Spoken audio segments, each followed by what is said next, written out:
Saludos amigos, les habla Jaime Claudio, médico de familia del Recinto de Ciencias Médicas. Como siempre, un verdadero placer estar aquí con ustedes en esta edición de Saludemos, donde tratamos todos los lunes de añadirle vida a los años y años a la vida en ese arte, en esa ciencia de la sabiduría práctica, porque cada vida tiene una fórmula muy particular de cómo hacer esa negociación sabia que siempre nos gusta decir que tenemos todos que hacer.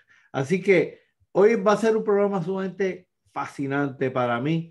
Me honra tener conmigo, compartir con el doctor David Storer. David Storer es una persona que lleva ya casi 55 años, yo estimaría, en la práctica de la cardiología, y es un ícono, es un referente en el Hospital Auxilio Mutuo por todo ese servicio, por todos esos años de entrega, de cariño, de devoción, de mimo que le ha dado a los pacientes. Y David y yo tenemos un cariño, una estima que parte de que los dos somos personas curiosas, apasionadas, que como diría nuestro mutuo amigo don Paco Villón, siempre nos gusta seguir entrenando física, mental, espiritualmente. Así que sin más preámbulos, le doy la bienvenida al doctor Storer a este programa donde vamos a estar hablando de sabiduría y medicina, ¿verdad? Las experiencias y las vivencias de los años. David, gracias por aceptar Yo este. muy honrado, Jaime, como siempre. Yo he sido fanático de tu programa por la profundidad de muchos temas que a veces no tienen que ver con medicina, pero tienen que ver con la vida. Y yo creo que cuando pacientes, uno tiene una responsabilidad tan grande que, que no tiene medida. ¿Por qué? Porque cada individuo es único, cada individuo es, esencialmente no hay otro en el universo como cada individuo que tú tienes al frente en el momento que vienen a consultarte.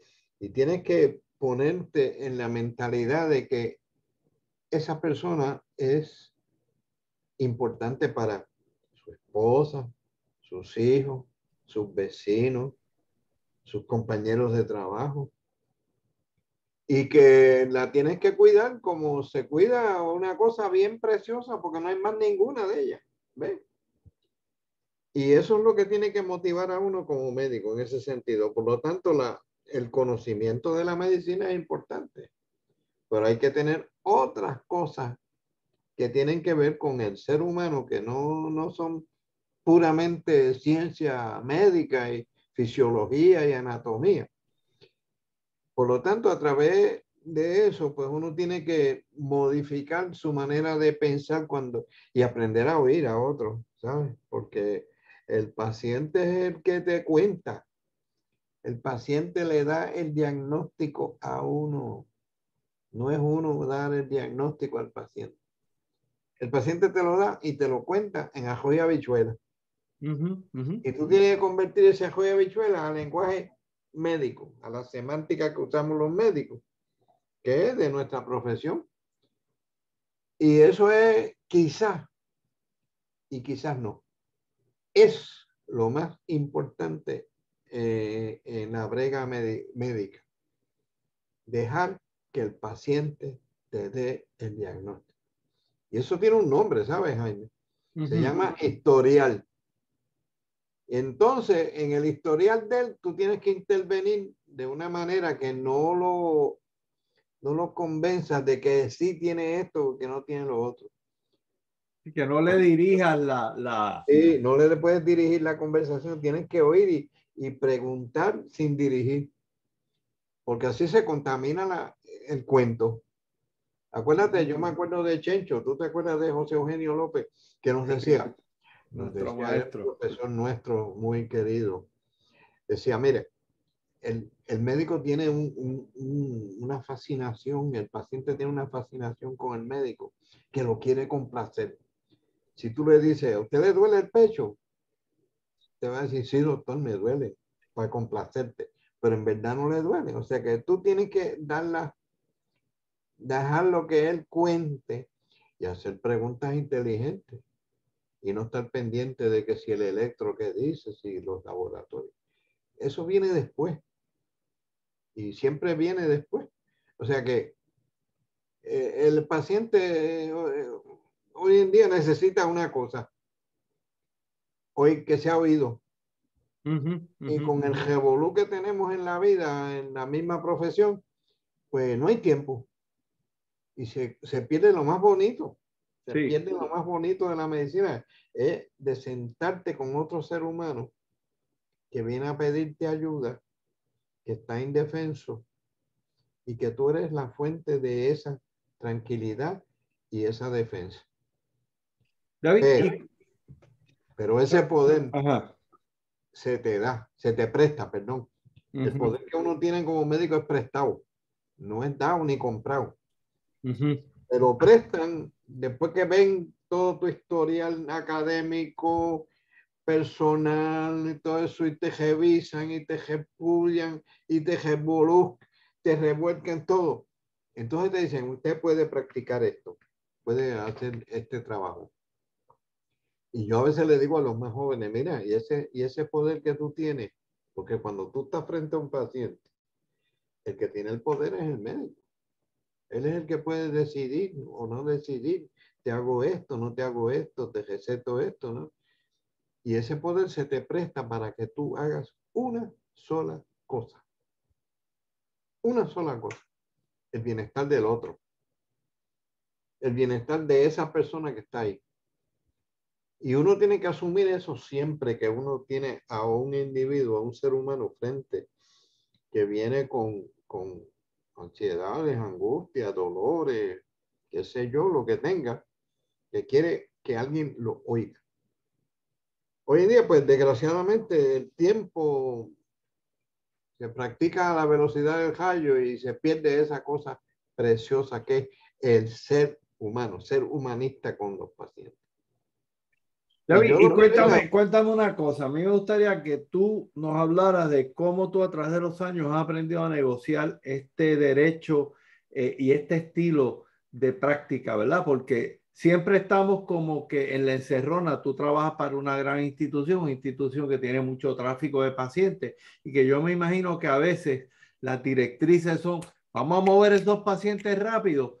¿Cómo David a través de los años ha aprendido a salvaguardar ese humanismo, a no dejarlo ir o a desarrollarlo? Háblame un poquito bueno, de eso. una de las cosas que uno tiene que hacer siempre, siempre.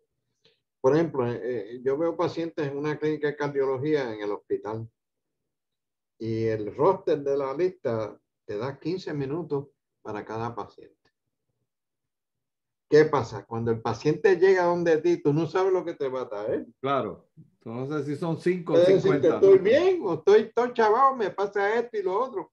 O sea que los 15 minutos es para una organización horaria, pero el paciente tiene necesidad de 45, porque viene todo con un montón de cosas que tú tienes que oír, porque tú no puedes hacer un diagnóstico de 2 síntomas, me duele el pecho, mándale a hacer un electro. No, el dolor de pecho, yo me acuerdo que tú te tienes que acordar.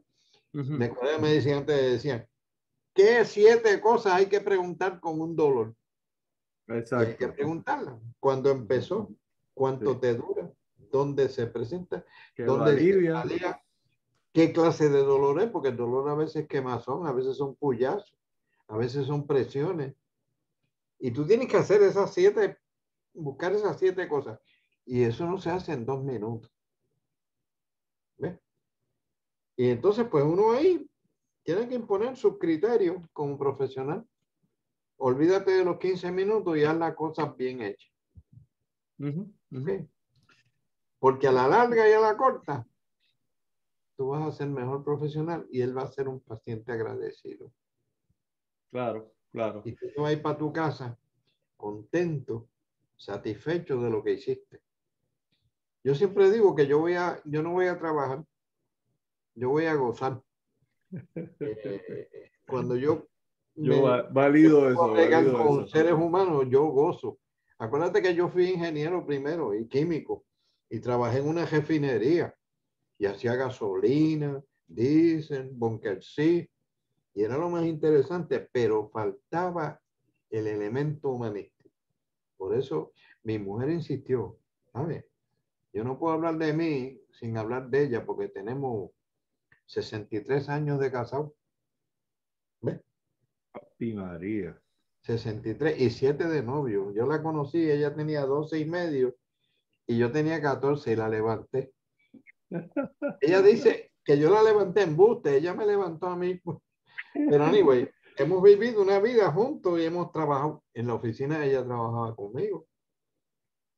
Macu era la que doraba la píldora y venía la mujer del paciente le decía, tengo que hablar con usted, le contaba a ella que el marido estaba bebiendo mucho y que sí, qué sé yo qué. Entonces esa información se utilizaba entre los dos para abordar el problema que iba a presentársenos. Anyway, eso, y lo pasábamos bien. Hermano, Claro. nosotros queremos a todos nuestros pacientes, nos acordamos de ellos todos los días.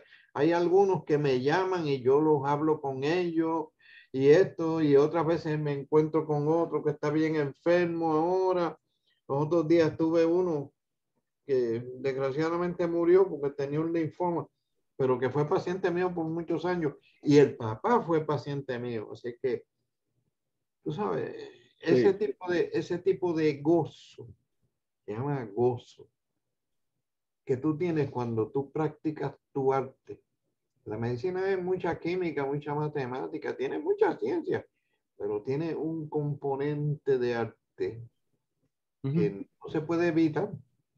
Claro que sí. Fíjate, David, y a mí me parece que sería interesante destacar la importancia de la continuidad de cuidado y cómo eso que tú llamas coger el buen historial muchas veces depende de uno ir agregando esa sabiduría, esa experiencia con el paciente, que, o sea, no es lo mismo un dolor de pecho aislado en Don Moncho que te llega por primera vez, que obviamente Don Moncho que tú lo conoces hace 10 años y te presenta ese dolor de pecho y tú lo sabes contextualizar porque en cierta medida, y esto es un tema interesante para discutir, muchas veces el cardiólogo se vuelve el médico primario porque muchas veces la condición más urgente es la que el paciente atiende y entonces esa se vuelve la prioridad para el paciente y el médico que lo atiende se vuelve su médico entre comillas de cabecera. ¿Cómo Eso tú es, a veces, cómo tú a veces has asumido ese rol de médico de cabecera y cómo a veces pero hay que primero que nada, negociarlo con el médico primario, con el médico de familia, porque pues tú sabes que pues en cierta medida puedes y no puedes extender todo tu dominio, ¿verdad? A todo lo que hace a lo mejor un médico de familia. sí, Háblanos pero un poco de eso. mira, el secreto de eso, de la sabiduría, es una sola palabra, Ujú. curiosidad. Uno no nace sabiendo, uno tiene que ser curioso con todo. Todo lo que te pone alrededor, tú tienes que estar cuestionando por qué esto y por qué esto es así, por qué, qué pasa aquí, por qué esto, porque la naturaleza y el ser humano son bien complejos. Y si tú no tienes curiosidad, te vas a quedar, perdóname la palabra, bruto. Ujú, No vas a ujú. ser sabio nunca. Por ejemplo, llega un paciente mío que yo la tengo por hace tiempo viéndola por hipertensión y le encuentran una masa maligna en un seno. Pues David no es oncólogo, Ujú. pero te preguntan, mire doctor, me quieren hacer una biopsia de aguja y estereotáctica. Pues tú tienes que saber, porque lo aprendiste. Si tú estudiaste medicina y te la aprendiste, tienes que saber medicina. ¿Qué se hace con una masa del seno? Bueno, cuando estudiaste te enseñaron unas cosas, pero en el camino te cambiaron el domino, porque la ciencia no es la verdad, la ciencia es la búsqueda de la verdad. Cuando la ciencia cambia de opinión, no fue porque te mintió, fue porque Ellos, aprendió más. ellos. Eso es así, eso es así. Y el aprendizaje es continuo. Por eso tenemos que coger tú y yo Ujú. crédito de eso, Educación famoso, continua. Ajá. porque la medicina es la que yo estudié, no la practico, ¿sabes? Yo estoy Ujú. seguro de que tú también. Claro, claro. La medicina cambió. ¿Y qué pasa? Pues ese paciente te va a preguntar de esa masa. ¿Qué tú Ujú. le vas a decir? Ah, yo no sé nada de eso. No, no puede hacer eso. Lo mismo que no puede decirle, mire, yo no lo puedo ayudar. Uno siempre puede ayudar al paciente. Claro que Siempre. sí, claro que Eso sí. de que yo no sé qué voy a hacer contigo y yo no sé qué Ah, tú... sí, sí, sí. No, no, tienes que aprender a vivir con eso. Sí, Eh, seguro. Entonces, eh, pues, te preguntan de un trasplante, de un reemplazo de rodilla. David no es ortopeda. Ahora, yo he leído cómo que se hace eso y por qué y cuándo. Y eso está grabado. ujú. Eso se hace. ¿Qué le pasa? El dolor que no se me quita, me dicen que tengo el cartílago de la rodilla todo joto, tengo una artrita ahí severa. Y digo, pues obviamente, si no se te quita el dolor con nada, no puedes caminar, pues tienes que hacerte un reemplazo. Ujú, ujú. Ah, y te preguntan, ¿y cómo se hace eso, doctor? Y tú dices, bueno, yo no soy cirujano ortopeda, pero yo sé que hay que abrir ahí, cortar el hueso dañado, poner dos prótesis, y eso es lo que él quiere. No que Claro, tú seas Einstein, porque ninguno de nosotros es Einstein, pero una curiosidad insaciable es lo que te hace sabio. claro que sí. Estoy completamente de acuerdo Con contigo. cualquier paciente que tú tienes al frente, hay una conversación muy especial, muy especial. Ah, pues sí, yo le estaba diciendo a mi esposa ahorita que siempre yo le preguntaba, ¿en qué tú trabajas? ¿Qué tú haces todos los días? Ah, doctor, yo soy guardia de seguridad. ¿Y qué tú no haces? Ay, me toca el de la noche, de 12 de la noche a 7 de la mañana. Eso te va a decir a ti que el reloj circadiano del tipo está todo invertido. Y eso Claro. afecta a un montón de cosas. Pero eso se aprende siendo curioso, Ujú, ujú. curioso al extremo. Paciente David, me y yo dice, creo, mira, ajá, Jaime, me están dando quimioterapia. ajá, Ah, de verdad. Sí, me encontraron una masa ahí en el seno y me están dando quimio y después me van a dar radio y después me van a operar. ¿Y qué quimioterapia te están dando? Te dan un nombre ahí. Yo no sé lo que es, pero tengo la computadora en la mano, el teléfono. Pongo el nombre. Ajá, ujú, mira, esto es un biológico que hace esto y esto y esto. Ya tú lo sabes. ¿Cuáles claro, son los efectos adversos de este medicamento? Pues esto y esto. Y no te quedas ignorante. claro, claro. Fíjate, y a mí me gustaría retomar eso que tú dijiste, que la curiosidad es la base de todo, ¿verdad? La curiosidad no solamente por conocer, traer conocimiento válido para ese paciente, sino conocer a ese paciente.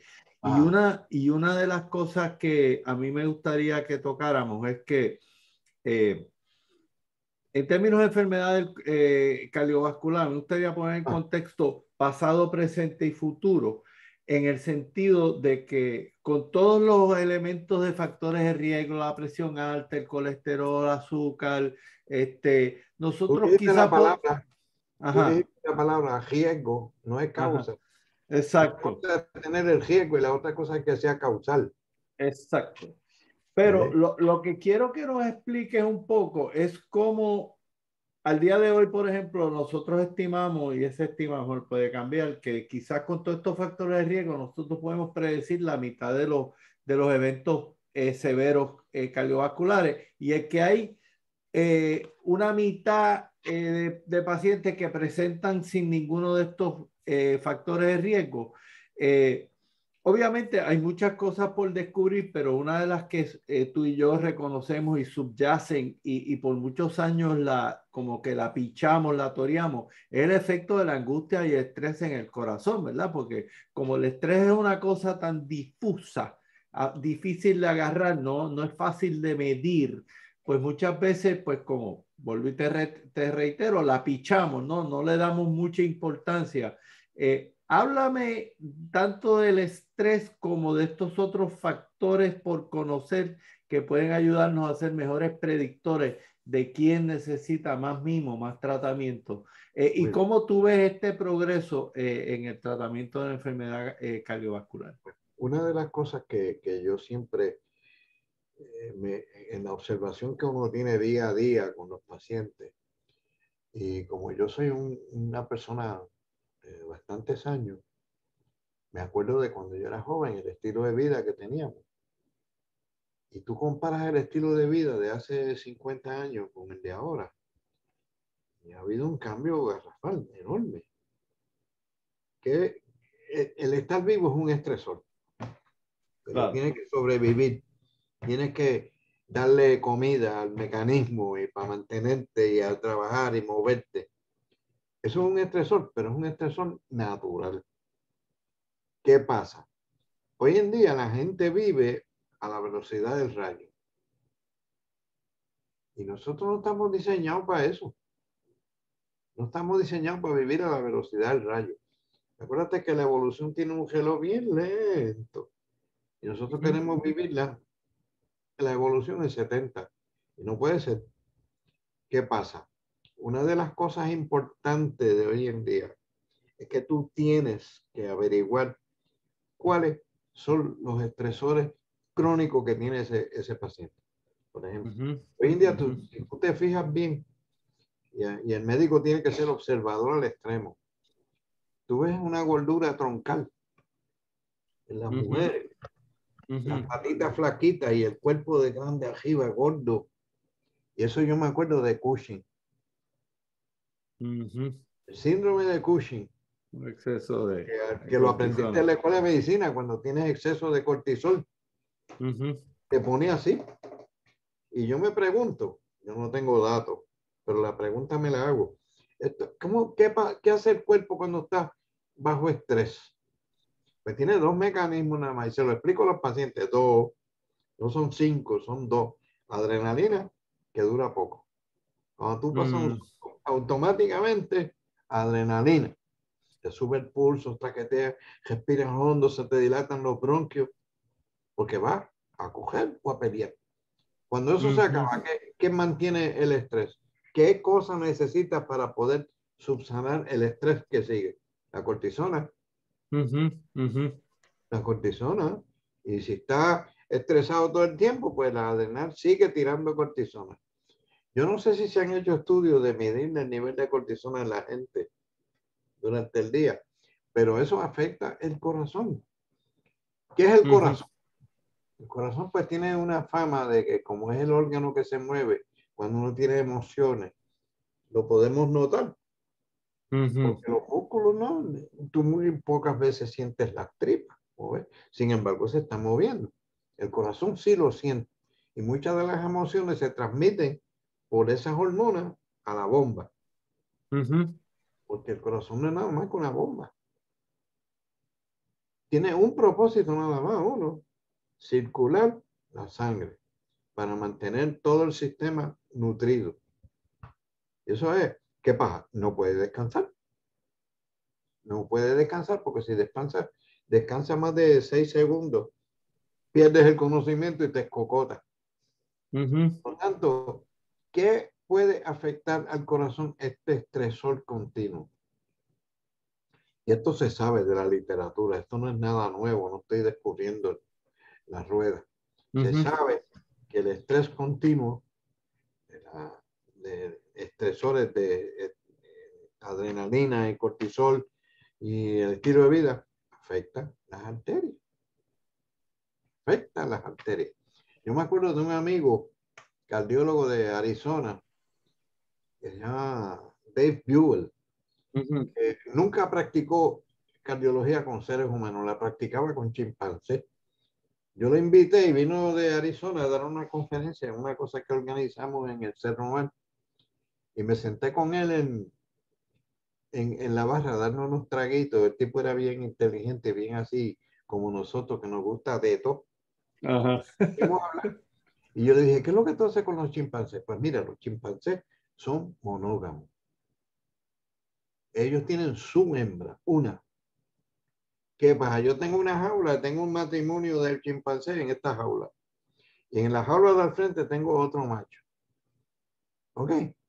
Y cojo la hembra de este y la saco de aquí y la meto en la jaula con el otro macho. Y el que es original, está al otro lado viendo lo que el otro le está haciendo a la dama. Y lo Ajá. dejo eso así que sufran un año. Al año le hice un cateterismo primero, obviamente, y al año le hago otro.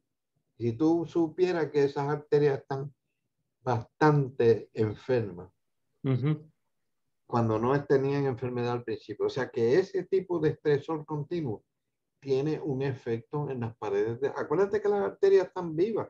Las arterias no es un tubo de cobre ni nada de eso. Es tejido Claro. vivo que responde a los estímulos.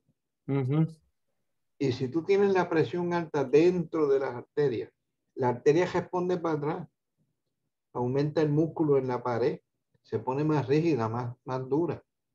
Claro. Y eso es un proceso que se tarda, no es de un día para otro. O sea, doctor, ¿cómo es que yo tengo las coronarias todas tapadas y yo no me he sentido nada?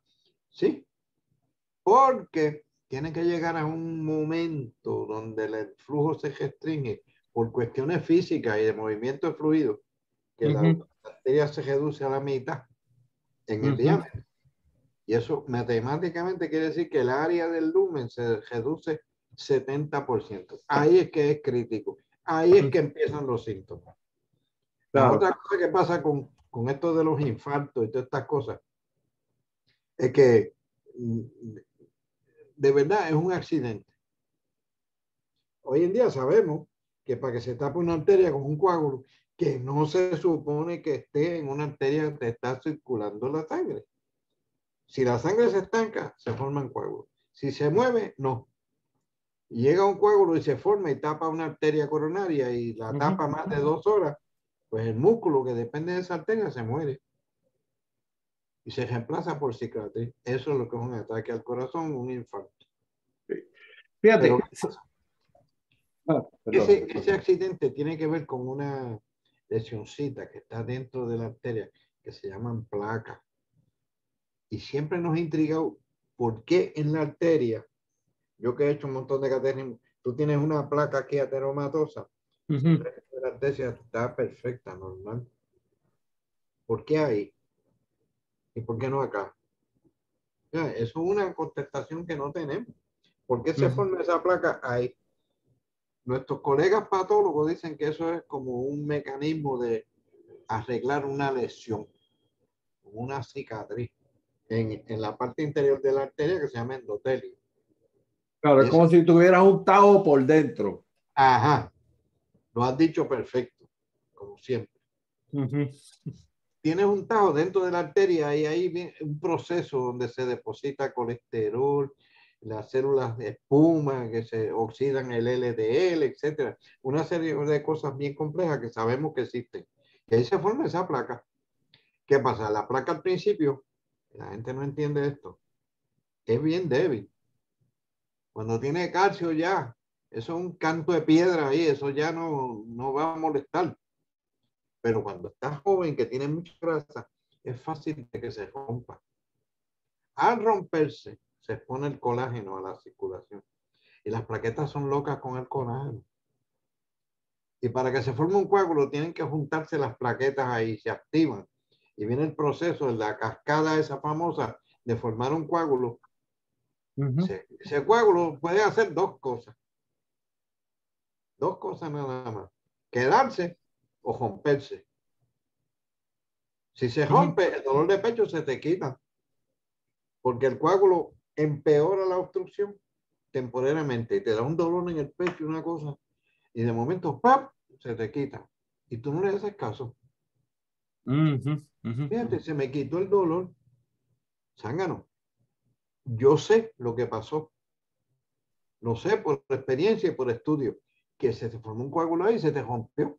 Y al restaurar el flujo, se te quita. Claro, claro. Fíjate, a mí me gustaría,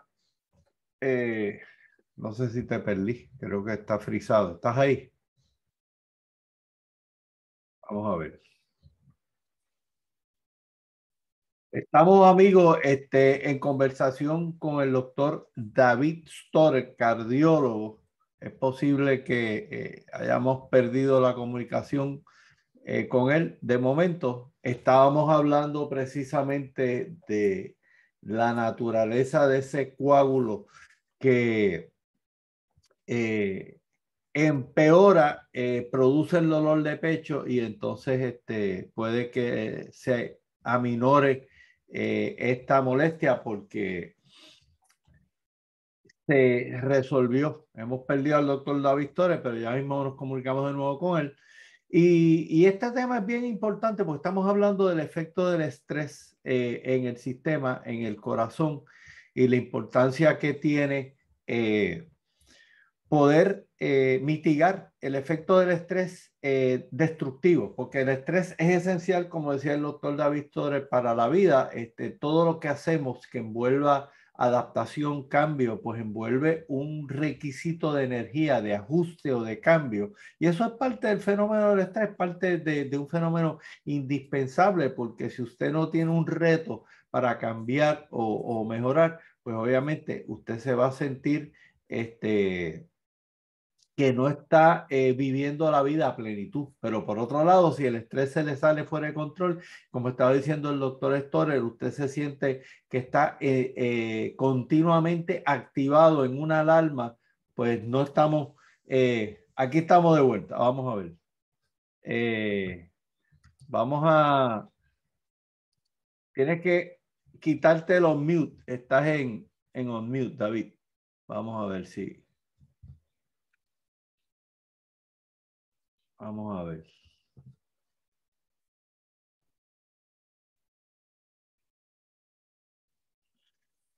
No te estamos escuchando, pero te estoy viendo. Ahora sí.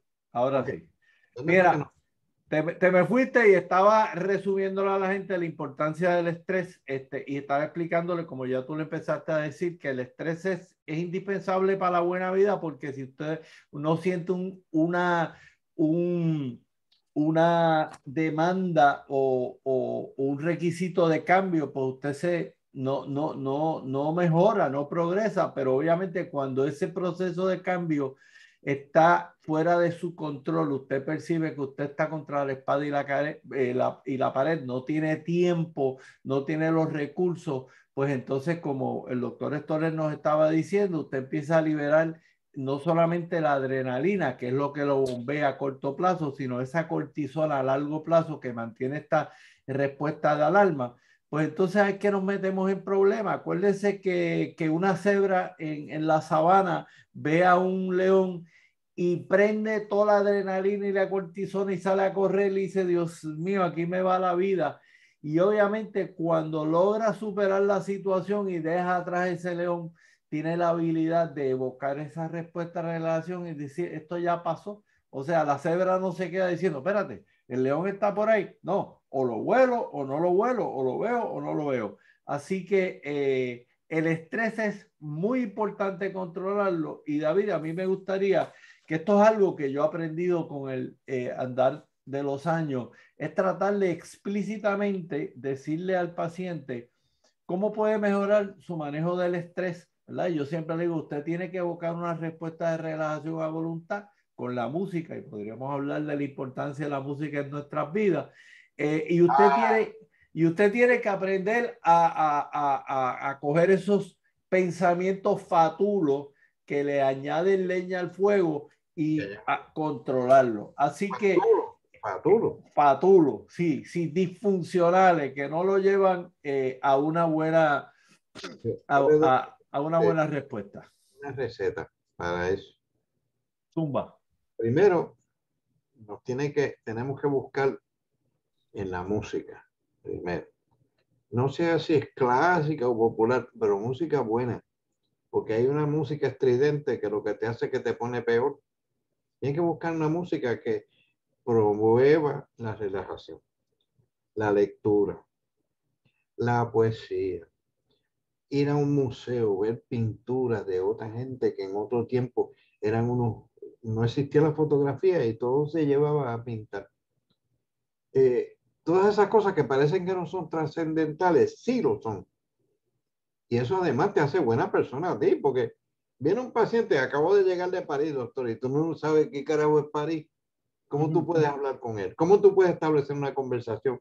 Él, mire, doctor, fui a París ese museo de Versalles, eso es una cosa increíble. Pues tú tienes que haber tenido la experiencia o leer o averiguar qué es el Museo de Versalles. Anyway, pero anyway, la jugada es esa. La otra cosa que yo siempre le hago a los pacientes cuando tienen estresores, por ejemplo, ahora mismo me acuerdo de una mamá que me dijo, yo estoy preocupada con mi hija porque tiene un revolú con el marido y se están divorciando. Yo le dije, señora, venga acá. Uno tiene en la vida que aprender tres cosas. Bueno, más, pero sobre esto de los problemas. Hay cosas que uno directamente puede intervenir, directamente y cambiar. Cosas que tú no puedes cambiar aunque tú quisieras. No gaste tiempo ni esfuerzo en ellas. Hay otras que están en el medio que si te piden, porque te tienen que pedir consejo. Tú no puedes intervenir sin que no pidan consejo porque no te van a oír. Claro. Eso siempre Macuto y yo lo decimos. Hay que esperar que alguien diga, mira, ven acá, me está pasando esto. Entonces él te abre la puerta para que tú puedas intervenir. Pero en los primeros, tú tienes todo el derecho de hacer lo que tú tienes que hacer y hacerlo. El revolú que tiene la hija con el marido, ella tiene que resolverlo con el marido y tú estás disponible cuando venga la consulta. Y de esa manera tú bajas el nivel de estrés de esa situación. Porque preocuparse no haces nada. Claro, Si no te ocupas, sí. las cosas se quedan igual o peor. Pues mira, ahora que lo hablaste, tengo aquí en pantalla estas 4 virtudes cardinales del estoicismo. Y esto, ¿verdad? Lo he compartido con los radioescuchas antes. Y es que el estoicismo es una filosofía práctica de vida. Se llega a su cúspide en el segundo siglo después de la era común, ¿verdad? Con el gran filósofo rey, el único que ha habido en la historia, Marco Aurelio. Y fíjate, y mencionaste algo y lo quiero traer porque son las 4 virtudes cardinales del estoicismo. Primero, desarrollar la sabiduría práctica para navegar a través de la complejidad con información, lógica y calma. 2, coraje, hacer lo adecuado y enfrentar los desafíos cotidianos con claridad e integridad. 3, tener un sentido de justicia, tratar cada ser humano y un animal y cualquier animal con igualdad y amabilidad a pesar de su posición social. Y 4, templanza, ejercitar la prudencia y la moderación y el autocontrol en todos los aspectos de la vida. Esas Así son que, las bases de las 4 virtudes cardinales. Sin eso no somos nada. claro, claro. Y yo creo que tú también vas a estar conmigo en esto que quiero compartir con los radioescuchas en este momento. Yo creo que todo médico como tú y yo queremos siempre inspirar, informar y adiestrar al paciente. No nos conformamos meramente con yo informarte unos hechos, sino que yo tengo que saber, como tú estabas muy bien planteando, de dónde tú vienes, o sea, cuáles son tus sesgos, cuáles son las cosas que se te hacen fácil entender o cambiar y cuáles no, porque ahí yo te tengo que inspirar, dale para adelante, tú puedes hacer el cambio, o a lo mejor tú estás embollado y quieres hacer el cambio y tienes la información, pero no tienes la destreza, porque a lo mejor nunca has hecho actividad física, o a lo mejor nunca has tratado de controlar tu dieta. Pues yo creo que esa responsabilidad cada día, clínicos como tú y yo, la reconocemos, que el arte y la ciencia de tocar una vida no es meramente decirle, pero yo se lo dije, doña María, ¿por qué usted no lo hizo? Bueno, lo que pasa es que tenemos que acordarnos como médicos que la última decisión siempre está en manos del paciente. Siempre. Me estaba yo acordando con mi mujer de un amigo querido que falleció ya, que vino a consultarme, porque era paciente mío, de que la mujer le había encontrado un tumor maligno en el seno y que ella se había negado a que le hicieran nada. Y el tipo estaba, imagínate, la esposa, esto, y yo lo oigo y le digo, pero ven acá, han tratado de convencerla de que esto es mejor, que pasar esto, otro. Sí, pero ella dice que no quiere nada. Yo le dije, pues estamos en la inopla, porque ella es la que decide. Nosotros la única función que tenemos como médicos es informarle las consecuencias de ciertas cosas que el paciente presenta. Si no las atajamos, Claro. ¿verdad? Y si el paciente insiste en que no quiere que le hagan nada, lo único que tú puedes hacer es decirle, está bien, pero entonces usted no me va a querer ver más. Yo digo, ¿por qué no? El hecho de que tú me digas que no a algo no te hace mi enemigo, al contrario, yo te respeto. Entonces, ¿qué pasa? Siempre pasa que como nosotros seguimos a los pacientes, que la gente se cree que nosotros estamos para pasarle a la tarjeta del plan y cobrar. Nosotros lo seguimos por una razón, porque nosotros cambiamos. Y lo que tú no tenías ayer, hoy lo tienes. Doctor, si yo nunca he sido diabético, nunca lo he sido, pero ahora sí. Te enfermaste, te dio algo. Entonces, el seguimiento del paciente tiene un propósito. Además, que cuando tú tienes un paciente, él se vuelve familia tuya, se vuelve amigo. Y a ti te gusta ver a los amigos, a ver cómo están, y llamas a que fulano y a Mengano y al tío que viven en Long Island, qué sé yo, y tú te comunicas. Pues el médico tiene que hacer eso, tiene que mantener una comunicación abierta con el paciente. Ah, yo no le doy mi celular a nadie, me dijo un colega. Yo le digo, pues yo se lo doy a todo el mundo. A todo el mundo. Me llaman a casa de noche, doctor, perdone que lo moleste. Usted no me molesta, dígame. Y uno siempre puede ayudar. No necesariamente una receta ni nada de eso. Es que que sepan que tú los vas a Eso es así. oír. Eso es así. Eso es Déjeme así. averiguar eso y yo mañana lo llamo. Coge el teléfono y lo llamo. Eso para mí yo creo que es primordial en uno de llegar a una edad donde uno ha practicado y sentirse feliz uno como lo ha hecho. Porque en la a la corta uno tiene que hacer todo este viaje que tú y yo hacemos, sentirnos felices de que lo hicimos y lo gozamos. Porque mira que lo gozamos. Claro Digo, que yo no sé sí. qué cosa, yo lo gozo. Ser médico para mí y hablar con... Mira, yo Confieso que he vivido, diría Neruda, David y Jaime. confieso que he vivido. Porque si tú no haces todas estas cosas, no has vivido, no te has realizado. Me acuerdo de Rafael el pintor, que cuando a Miguel Ángel le dio la depresión horrible pintando la Capilla Ujú. Sixtina, se Ajá. quedó dejado en la casa y Rafael, que era amigo, lo fue a visitar y lo encontró tirado en una cama allí lamentándose y le dijo, Miguel Ángel, tienes que ir a terminar la capilla. Es que tienes que ir, porque si tú no haces eso, no te realizas. Ujú. Vete y termina lo que empezaste. Y lo sacó de allí. Y eso es así. Tú tienes que insistir, con cariño, obviamente. No, la otra cosa que a mí me da coraje con algunos de nuestros colegas que le meten miedo al paciente. Y Sí que eso es, esa es la única forma de inspirarlo, uy, meterte miedo. no, no. Al contrario, usted me va a regañar, doctor. Yo no regaño a nadie, le digo. Yo no regaño a nadie. Usted es un viejo igual que yo, ¿cómo te voy a regañar? Tú no eres un Ujú. nene de 10 años. Tú eres una persona adulta, yo te puedo aconsejar y no me importa si me dices que sí o no, no te voy a dejar de querer. Claro, claro. No me Eso interesa es, eso. eso es bien importante. En esta era donde todo parece ser blanco y negro, esto es lo que usted tiene que hacer y si no lo hace, pues muchos pacientes piensan que está en el infierno de nuestra opinión. Así que eso es bien importante. Amigos, hemos estado hablando, seguiremos hablando por un par de minutos más con el doctor David Storr, el gran amigo cardiólogo que le ha dedicado muchos años de su vida al arte y la ciencia, como nos gusta decirle, a practicar la medicina y saborearla y disfrutarla. Eh, Esa palabra me gustó. sí, Saborearla.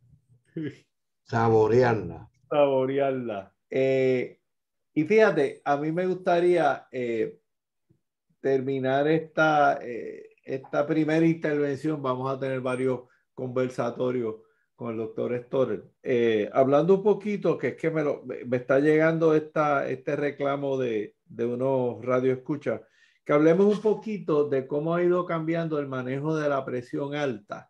¿Y cuál es la diferencia? Precisamente me dice esta persona, entre tener la presión alta por un mal rato versus hipertensión, porque a veces me confunde, y mira lo que me dice el paciente, que se me trepa la presión en la oficina del médico, pero cuando me la coge en mi casa está bien. ¿Yo tengo presión arterial elevada o no? Usted tiene Bueno, el foco. eso es una magnífica, una cuestión que yo le explico siempre a los pacientes. Mire, el sistema tiene un nombre, se llama circulatorio, y eso quiere decir que hay que circular la sangre. Tú puedes circular algo sin tener presión. Lo mueves de un sitio a otro por gravedad. No tiene presión. Pero en el sistema nuestro hay una bomba que le mete energía. Y la bomba es recíproca. ¿Qué quiere decir eso? Que a veces está prendida y a veces descansa. Y prendida y descansa. Y por lo tanto, eso no es bueno para la sangre. La sangre tiene que fluir continuamente. ¿Cómo tú conviertes ese movimiento intermitente a movimiento continuo? El creador lo hizo perfectamente bien. Las paredes de las arterias son elásticas. Y hay una válvula que desconecta el sistema periférico de la bomba. Se llama la válvula aórtica. ¿Verdad? Cuando esa válvula se cierra, el corazón lo que está esperando para llenarse, para volver a impulsar la sangre a través de la aorta. ¿Qué pasa? ¿Cómo es que la sangre después que se desconecta de la bomba sigue fluyendo? Pues mire, bien fácil. Usted coge un balón de goma, le echa aire, lo infla y le abre una serie de boquetitos, le mete un cantazo y el balón se vuelve a tratar de ir a su tamaño normal. Vuelve y se llena y vuelve y se baja. Vuelve y se llena y vuelve y se baja. Y eso es lo que mantiene el flujo ese continuo de la sangre. Ahora, la jugada es que el paciente tiene que entender eso. Eso tú lo aprendes porque tú eres un fisiólogo, básicamente. Un fisiólogo del sistema del cuerpo humano. Y no solamente el cuerpo humano, porque las ballenas tienen corazón y tienen sistema, igual que nosotros. O sea que todos los mamíferos nos parecemos. Ok. Pues el paciente tiene que entender que la presión arterial no es fija. Ah, tengo 120/80, doctor. Yo le digo, ¿y dentro de una hora cómo va a estar? Ah, yo no sé, pues yo me la cojo dentro de media hora y ha cambiado. Eso cambia todo el tiempo. ¿Usted sabe por qué? Porque esta máquina es perfecta y se ajusta continuamente, dependiendo de las necesidades del momento. Te sube el pulso, te baja el pulso, te sube la respiración, te baja la respiración, dependiendo de lo que tú estés haciendo. Por lo tanto, ¿dónde es que está la normalidad en la presión? ¿Por qué la presión alta, continua, daña el sistema? Primero, porque las paredes, como dijimos ahorita, las paredes de las arterias son vivas, es tejido. Y si la presión interna de la arteria es alta, la pared de la arteria responde a ese estímulo, ¿verdad? Lo mismo pasa a la bomba. La bomba trabaja con presiones altas.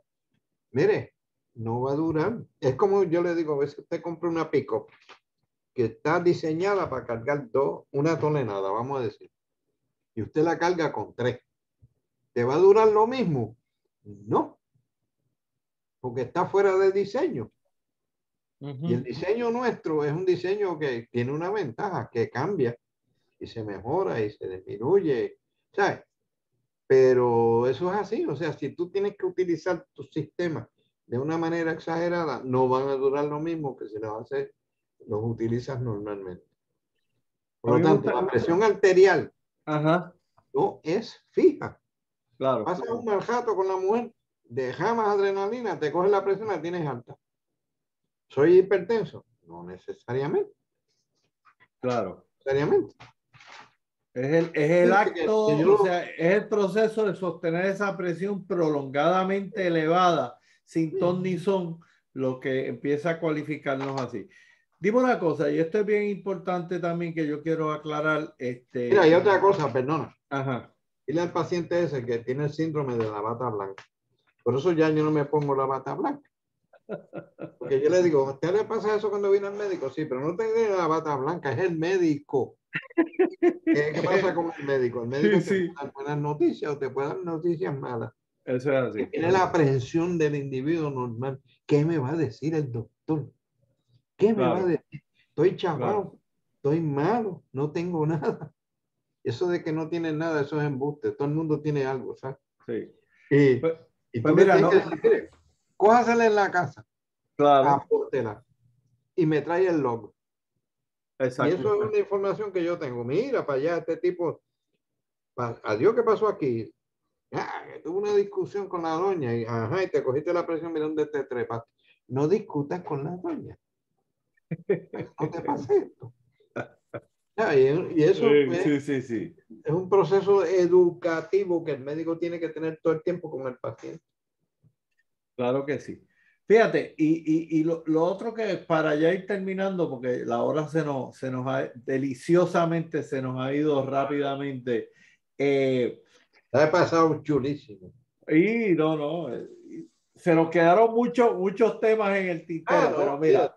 mira, una de las cosas que yo creo que es importante también aclararle a la gente que no hay tal cosa como una presión ideal para Raimundo y todo el mundo. En otras palabras, no es lo mismo que tú tengas, que seas un varón de 55, que seas uno de 80, con enfermedad renal. Y quiero terminar con este mensaje, ¿no? Cuando yo participé en el famoso estudio Spring, que tú sabes que nosotros logramos esclarecer que bajar la presión por regla general, por debajo de 120/80, si no habían síntomas adversos con ser más agresivo con bajar la presión, daba más bendiciones que aceptar meramente un 140/90. Pero esa recomendación tiene que ser cualificada. Y a mí me gustaría, pues, que en tu última intervención ahora nos explicaras ese arte y ciencia de escoger cuál es la meta de esa presión Mira, de acuerdo a quién usted es, señor eso es paciente. una magnífica pregunta, magnífica, porque siempre te la hacen. Ujú. ¿Y qué tú le dices al paciente? Bueno, mire, primero que nada estamos bregando con un parámetro que cambia continuamente. ¿Dónde yo sitúo las rayas? Es decir, esto es normal y esto no es normal. Pues eso es una discusión que llevamos muchos años y muchos estudios. Y uno dice tal número, otro dice. Pero hay que acordarse de una cosa. Nosotros no tratamos números. Me explico. Llega un paciente, mire doctor, vengo aquí asustado porque la enfermera me dijo que yo tenía la presión baja. Y yo le oigo, ¿y cuánto era la presión? Pues era 90, 80-50. ¿Y cómo tú te sentías? Pues yo me sentía lo más bien. Pues quiere decir que en ese momento, con 80-50, usted está perfundiendo todo su sistema adecuadamente. ¿Qué voy a hacer? Te voy a meter brandy para subírtela. Ok, Ujú. enseñarles que el número no es lo que importa, es cómo el paciente está. Si tiene 80-50 y está sudoroso y pálido y mareado, pues obviamente en ese momento esa presión no es suficiente, ¿verdad? Y eso hay que Claro, enseñárselo al paciente para que no se pasen muchacho. Mire, doctor, la enfermera me dijo que tengo una presión baja. Y yo me río porque la otra cosa es la presión alta. ¿Qué es una presión alta? Y tiene que ser sostenida porque una golondrina no hace verano. Una sola medida de la presión en una situación de estrés no te hace hipertenso. Porque ujú. para tener el daño tú tienes que ser hipertenso, no tener un episodio de la presión alta después que tuviste un choque. Vamos. Claro, O el claro. cirujano te dijo, te tengo que abrir la vagina. Además, yo lo he visto en sala. Tú coges y duermes anestesia al paciente, porque hay unas cosas que el cuerpo hace automáticamente, sin pensarlas, que están diseñadas ahí para mantenerse uno. Tú anestesias a un paciente, le lavas la barriga, qué sé yo qué, le limpias, le pones el draping, todas esas cosas que usamos, y le pones el bisturí. en la piel y das un tajo, y si te fijas, le sube el pulso y le sube la presión. Claro. ¿Por qué? Porque el cuerpo detectó un ataque. Y si detecta un ataque, ¡pum! Adrenalina. Eso es automático. Eso no es que lo pensamos ni nada. Eso es automático. Pero por lo tanto, hay que decirle al paciente, mire, un solo evento. El refrán es que una golondrina, cuando tú ves la primera golondrina, no quiere decir que llegó el verano. Eso no quiere decir que eres hipertenso. En un momento dado tuviste la presión alta. Claro Coger la que sí. presión en la casa a los pacientes es lo más que me ha ayudado a mí, en medicar o no medicar. Claro que sí. Y tú miras y dices, pero mire, venga acá. Usted en la casa todo el tiempo 113/80, 125/70. Y aquí en ningún momento, con toda esta muestra que yo tengo de números, de data, usted no es hipertenso. ¿Quién le dio este medicamento? Bueno, vamos a hacer un experimento. Vamos a suspenderlo a ver qué pasa. Y usted siga cogiéndose la presión. No me va a pasar nada, doctor. Ajá. Qué pregunta. Yo, si yo MD soy, no soy más que Dios ni medio Dios.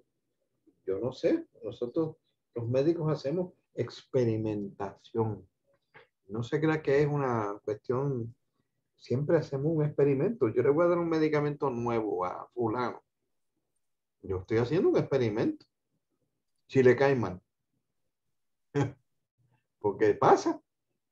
Nosotros tenemos una paciente que tiene montones de problemas. Montones de problemas. Me llama con taquicardia y yo la vi en la oficina, le hice un holter allá en el auxilio y tenía un solo episodio de taquicardia supraventricular de 10 beats. En el diario ya no puso nada, o sea, no se dio ni cuenta. Entonces yo dije, bueno, esta tiene muchos síntomas, dice que le da taquicardia todas las noches, que sé qué sé yo qué, peleando con el marido, se le fue el marido, bueno, un lío de esos sociales y de matrimonio. Y le di un poquitito de metoprolol, un beta bloque. A los 2 días me llama que eso le había caído como bomba, que ahora tenía más taquicardia que antes. Eso es enteramente posible. Y yo busqué el holter y dije, no, espérate. Mire, suspende el medicamento y me llama. Si no mejora, pues le quité el medicamento.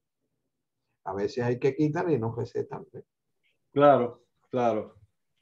Pero Pues David, la paciente lo que tiene es un revolú. Un claro, revolú personal. ¿Qué tú vas a exacto, hacer con eso? Pues darle un consejo. Mire, resuelva esto con su marido. claro. Negocie sabiamente. Ajá. Pues amigo, no tenemos tiempo para más. Hemos estado aquí en dialéctica, en Mira, conversatorio con el gran yo, David Storer. Te iba a decir David Ortiz, qué bueno, eso, un gran poeta. Cuéntame, David. sí, David Ortiz, Anglero. Ay, María, mi gran Sí, amigo. sí, mira, ven acá. Ujú. Tengo que hacerte una invitación que vengas con tu mujer aquí a casa para nosotros pasar un ratito y tomarnos una copita de vino tinto que tiene las cirulinas esas. Ok, Eh, excelente, que vino que tiene excelente. Así que estoy aquí comprometido en el programa públicamente de que tengo que reciprocarle al doctor Storer visitándolo en la casa y tomándonos una Sí, me copita de vino. encantaría. A mí y a mi esposa. Pues así lo haremos, David. Y mira, como siempre terminamos en una nota filosófica, voy a compartir con ustedes esta frase del el comandante Stockdale, que estuvo prisionero del Vietcong por más de 6 años y aprendió, adoptó la filosofía Ah, de los estoicos, que dice, ocúpate de las cosas que puedes controlar, que no depende de ti, está más allá de tu poder. En el análisis final, que no está sujeto a tu voluntad, tomemos para empezar tu puesto en la vida. Durante mi corto viaje en paracaídas, mientras iba descendiendo hacia esa pequeña ciudad, estoy a punto de entender cuán insignificante es el control que tengo sobre mi posición en la vida. no depende en absoluto de mí. Voy a pasar ahora mismo de ser el líder de más de 100 pilotos y 1000 soldados y Dios sabe disfrutar de todo tipo de estatus simbólico y buena voluntad hacia mí, a ser objeto de desprecio. Seré considerado un criminal, pero eso no es ni la mitad de la revelación que supone darse cuenta de tu propia fragilidad. El viento, la lluvia, el hielo, el mar o los hombres puede reducirse a ser un náufrago indefenso y sollozante, incapaz de controlar incluso tus propias entrañas en cuestión de minutos. En otras palabras, amigo, hay que bregar con lo que está en tus manos y entender que muchas veces, como hemos tratado de decir, hay que soltar aquello que no está en tus manos. Doctor David Torres, un placer haber compartido contigo y seguiremos añadiéndole vida a los años y años a la vida. Usted tiene Así la sea, palabra final. que así sea. Que hemos tenido un rato tan agradable que tenemos que repetir esto. Y Definitivamente. Vamos a te voy a prescribirlo llamar esto. para invitarte a hablar con la jefa. Muy bien, así lo haremos. Hay que hablar con ella, porque si no hablas con ella, pues te metes en lío. Eso Y es así. uno a esta edad, después de tantos años de casado, no quiere lío. Claro que no. Claro que no. Pues Anyway, gracias, David. Ha sido un placer. Muchas bendiciones. igualmente, igualmente. Un abrazo fuerte. Ok. Que sigas añadiéndole vida a los años y años a la vida. Saludemos. Y la vida buena, ¿eh? Eso.